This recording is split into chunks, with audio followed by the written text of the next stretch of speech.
may have heard the term FRF for SMEs, but not known what it stands for. FRF for SMEs is an acronym for a new accounting framework known as Financial Reporting Framework for Small and Medium-Sized Entities. The framework was developed by a working group of CPAs and staff from the American Institute of CPAs who had years of experience working specifically with small and mid-sized businesses.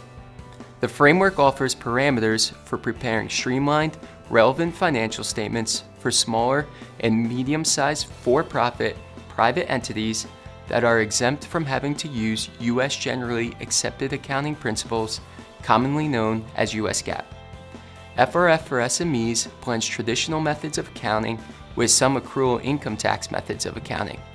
While the framework has no official or authoritative status, it did go into effect immediately upon its announcement by the AICPA in June of 2013.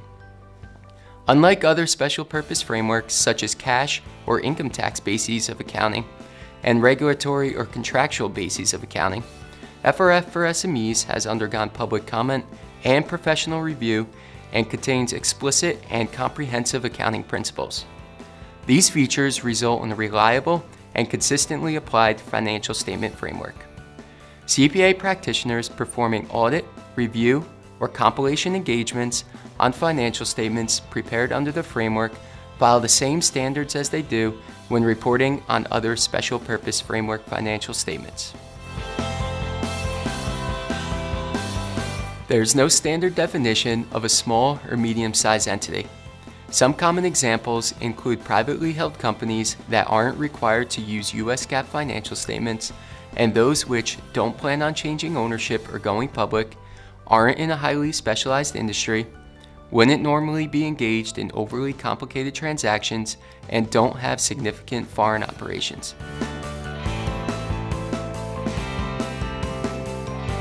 The FRF for SMEs framework provides efficient, meaningful financial statements without needless complexity for the small and medium-sized entities I just mentioned. It uses historical cost as its measurement basis and steers away from complicated fair value measurements.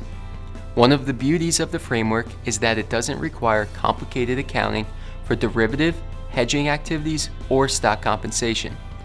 It simplifies the consolidation process and also doesn't require variable interest entities to be consolidated. Additionally, there's no concept of comprehensive income in the framework.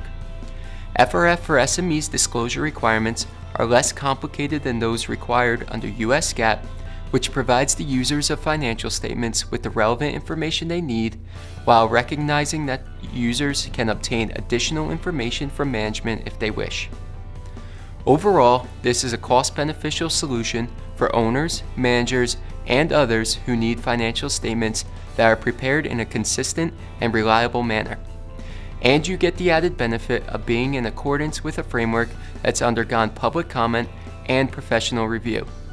The accounting principles that make up FRF for SMEs reporting are particularly suited and relevant to a typical small to mid-sized entity, intended to be the most appropriate for the preparation of small business financial statements based on the needs of the financial statement users, and responsive to the issues and concerns owners currently encounter when preparing complicated financial statements for their small and mid-sized private businesses.